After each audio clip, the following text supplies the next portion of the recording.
Okay, if you're anything like me, you have a calendar and a to-do list and you have all these things, and it is just so hard to keep track of them. I always am like using notebooks and different things.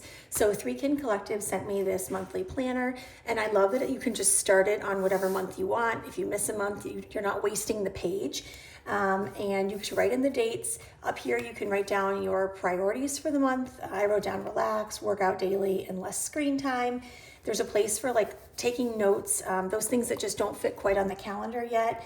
And then down here, you can pick a focus and habits that you're gonna try to align with for the month. And I think this is the best part. I'm a person who like loves to check things off.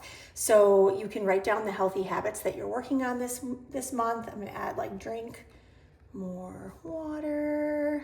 I probably should set a more specific goal, but as the month goes on, I can keep track, and I really love being able to see my progress on things.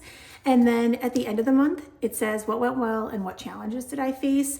So you can just do a little bit of that reflection, and then at the end of the month, you can tear this off or add it to the back of the planner, and you have 18 pages. So this will last you even more than just a calendar year. So I think this is a good addition to my daily routines, and I hope that this review was helpful.